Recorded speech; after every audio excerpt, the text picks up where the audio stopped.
In the shadows of picturesque California, the grandeur of Washington, and the bustling streets of New York, there lies a truth they don't want you to know. While you marvel at the immaculate suburbs and state-of-the-art skyscrapers, and witness a seemingly thriving workforce with decent incomes, a dark underbelly festers beneath the surface. Hidden from your view is the grim reality of America's decaying foundation. A dire state of affairs plaguing many corners of this nation, and it's only growing worse. Schools and hospitals are closing their doors, and rural towns are becoming ghost towns. Today, we unveil the startling truth about the poorest states in America and their relentless struggle for survival. Poverty in the United States is gauged by income thresholds determined by a consumer price index. For an individual living alone, the threshold hovers around a meager $13,500 per year. For each additional member in a household, that threshold creeps up by $4,720. This means a family of four must make do with just $27,750. Consider a minimum wage worker earning $7.50 an hour who manages to scrape together a mere $15,000 per year, narrowly escaping the poverty line by the slimmest of margins. Yet, this escape is merely a technicality, for the specter of poverty still looms large. This crisis is fueled by unemployment, underemployment, inadequate education, and, regrettably, a system that turns a blind eye. The very government meant to protect and uplift its citizens. The truth is out there, and today, we'll uncover the hidden battle for survival that rages on in the poorest states of America. Did you know that more than 14% of Americans, which is roughly 50 million people, live in poverty? That's nearly 1 out of every 9 Americans, including 1 out of every 8 children. Sadly, close to 50 million people in the US can't afford basic things they need for life. What's even sadder is that more than 1 million public school kids are homeless. On top of that, 2 million Americans don't even have access to running water, and it's likely that many of them are homeless too. Poverty is a big issue in some states more than others, especially in many states in the southern part of the country. Take Georgia, for example, where over 14% of the people live below the poverty line. While the average household income there is around $66,500, the state's healthcare and economy aren't in good shape.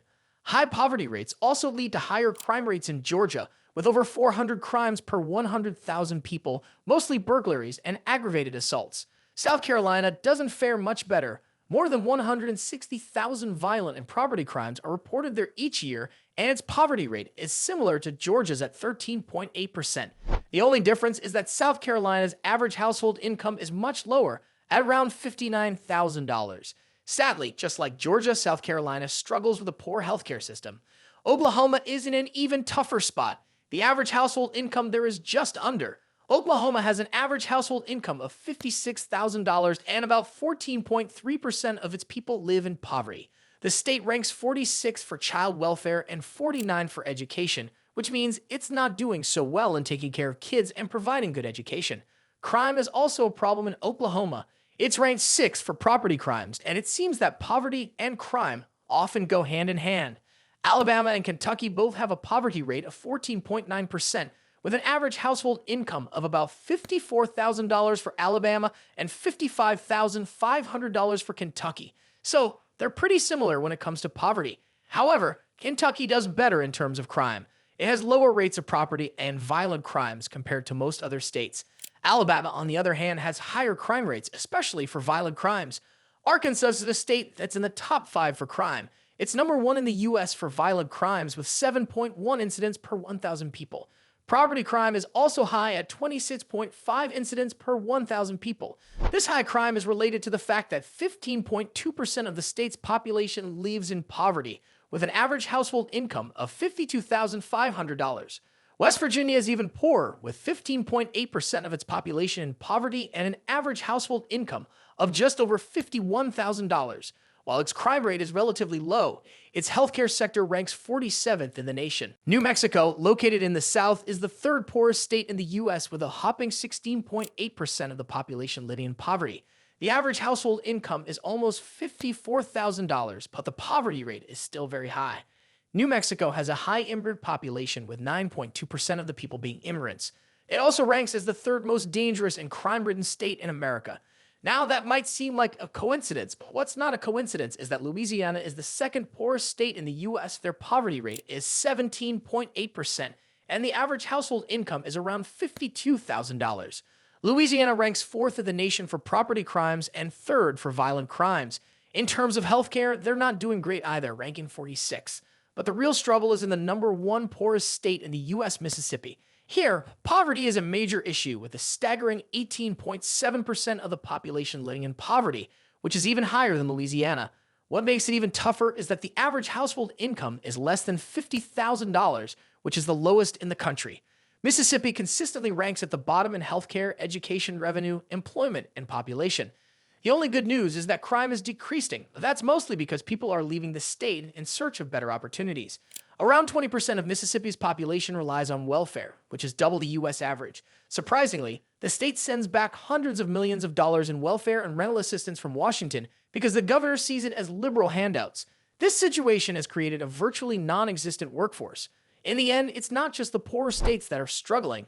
Even the wealthier states face their own challenges, such as the migrant crisis in New York and the theft crisis in California. In California, 14 of the 15 largest counties we've seen a significant increase in commercial burglaries in the past year. 9 out of the 15 places we looked at reported more of these break-ins. Shoplifting has also gone up in 10 out of the 15 locations. This isn't surprising, especially with the high number of homeless people in California. California has about 25% of all homeless people in the entire country. The overall crime rate in California has increased by just over 6% from 2021 to 2022. Given the ongoing shoplifting, it's likely that the crime rate won't drop in 2023. All in all, the American dream is in serious trouble.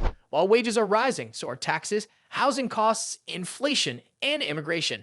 These factors are growing to meet and even surpass the increase in wages. In addition to the 50 million Americans living in poverty, approximately 108 million more people are stuck in a kind of limbo, earning around $55,000 per year. Considering the challenges workers face today, it's more likely for them to fall into poverty than to rise to financial security. As Matthew Desmond, a professor at Princeton, points out, poverty is not just a random occurrence. It's often a result of a system that takes advantage of the poor. The poorest Americans end up paying a significant amount in overdraft fees, check cashing fees, and payday loan fees each year. In fact, they pay around $61 million every single day. Only about 9% of bank customers pay 84% of bank overdraft fees. This system either maintains or worsens the wealth gap. So what could the government do to address this issue? Deeper investments in fighting poverty and finding a clear source of funds would be a good start. Also, better implementation of means-tested programs could help. But even with these measures, some states, like Mississippi, refuse assistance. One clear source of funds could be taxing the top 1% of earners in America more fairly. According to available data, if the wealthiest individuals paid their accurate taxes, the U.S. would have an extra $175 billion, which is almost enough to bring every citizen above the poverty line. More needs to be done to bridge the gap between the top and bottom earners if America wants to avoid further economic problems. Workers' interests need better protection, or more states will slip into poverty.